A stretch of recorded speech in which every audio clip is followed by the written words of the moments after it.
হযরত ওমর রাদিয়াল্লাহু তাআলা আনহু রাতের আধারে ঘুরে বেড়াতেছেন।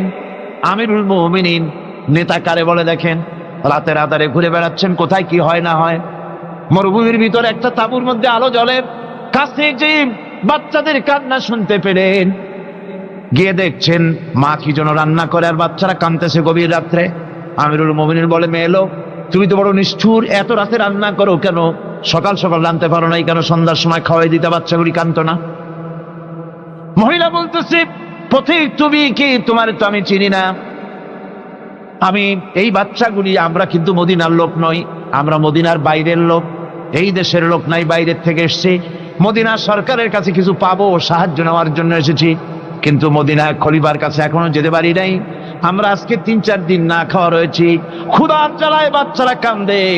আমি হাড়িতে কোনো খানা রান্না করি না, বাচ্চাদেরকে সান্ত্বনা দেওয়ার জন্য হাড়ির ভিতরে পানি আর পাথর দিয়ে নাড়াচাড়া করতেছি। আমিরুল মুমিনিন আর পায়ের তলা থেকে যেন মাটি খসে যাচ্ছে, ভয় হয়ে গেল, আল্লাহর ভয় তারই হয়ে গেল তার ভিতরে। বললেন, মা একটু অপেক্ষা করো, দেখি কিছু করতে পারি নাকি। দৌড়ে চলে গেলেন বাড়ি। বৃদ্ধ আসলামকে ডেকে বললেন, বাইতুল মালের দরজা খোলো, বস্তা নিয়ে আসো, আটা ঢুকাও, পেঁয়াজ ঢুকাও, রসুন ঢুকাও, তরি তরকারি ঢুকাও। ঢুকানো হয়ে গেল, বস্তা মুখ বন্ধ। আমিরুল মুমিনিন বলছেন, আসলাম, এই বস্তাটারে এবার আমার মাথায় উঠাইয়া দাও। হযরত আসলাম বলেন, হুজুর, এই বস্তা বহন করার জন্য আমি খাদিম তো হাজির আছি, আপনি নেবেন কেন? আমিরুল মুমিনিন বলছেন, দেখো, যেই দৃশ্য আমি দেখে এসেছি, কিয়ামতে আমারে আসামি বানানো হবে, তোমারে বানানো হবে না, কাজী আমার বোঝা আমার মাথায় উঠাও। আটার বস্তা মাথায় নিয়ে অর্ধেকটা পৃথিবীর প্রেসিডেন্ট আমিরুল মুমিনিন দৌড়াচ্ছেন। মরুভূমির ভিতরে তাঁবুর ভিতরে ঢুকে বস্তা খুলে দিয়ে আটা বের করে দিলেন, রান্না করো। তরকারি নিজে কুটে সাহায্য করলেন, রান্না বান্না হয়ে গেল। এবার হযরত ওমর বাচ্চা দুইটাকে 2 উরুর উপরে নিয়ে রুটি ছিঁড়ে তরকারি মাখায় খাওয়াতে লাগলেন, আর বললেন, মা তুমি খাও। মহিলা খাচ্ছে। হঠাৎ করে মহিলার চোখ পড়েছে এই পথিকের দিকে, এই আগন্তুকের দিকে। তাকায় দেখে লোকটির চোখের পানি দাঁড়িয়ে ভিজে ভিজে পড়ছে। মহিলা বলতেছে, ও পথিক, তুমি কে? তোমার তো আমি চিনি না, তবে আমার মন বলে, তোমার ব্যবহার দেখে আমার মন বলে এই মদিনার সরকার আমিরুল মুমিনিন খলিফাতুল মুসলিমিন ওমর না হইয়া তোমার মতো মানুষ হলে বোধহয় ভালো হতো। হযরত ওমর নিজের পরিচয় দিয়ে নিজের বাহাবা নিতে চাইলেন না। তিনি বললেন, মা তুমি আগামীকাল খলিফার দরবারে যাবে, সেখানে আমাকে তুমি দেখতে পাবে।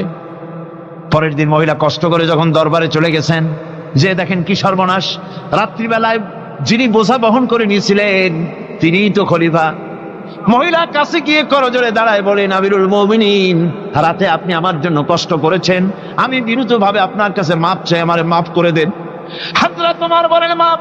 উল্টা আমার কাছে মাপ চাইও না, তুমি বলার আগে আমি খোঁজ নিয়ে যে তোমার খাবার পৌঁছাইতে পারি নাই, এই জন্য কিয়ামতের দিন আল্লাহর দরবারে ওমর রে আসামির কাতারে দাঁড় করাইও না। নেতা, এই নেতা তৈরি করেছিলেন বিশ্বনবী জনাবে মুহাম্মদ রাসূলুল্লাহ সাল্লাল্লাহু আলাইহি ওয়াসাল্লাম। সম্রাট আকবর, নাম শোনেন নাই? কোথাকার প্রেসিডেন্ট? ভারতবর্ষে। কত বড় নাম করা ব্যক্তি, দ্বীন ইলাহি চালু করল। তার নামে আল্লাহু আকবার চালু করলো। আল্লাহু আকবার বলতে যেন তারে বোঝানো হয়। জিল্লে ইলাহি বলে ঘোষণা করা লাগলো তাকে। তার সামনে মাথা নত করার ব্যবস্থা করে দিল, কুর্নিশের ব্যবস্থা করে দিল। হযরত মুজাদ্দিদ আল বিসানি রাহমাতুল্লাহ আলাইহি এর বিরোধিতা করলেন।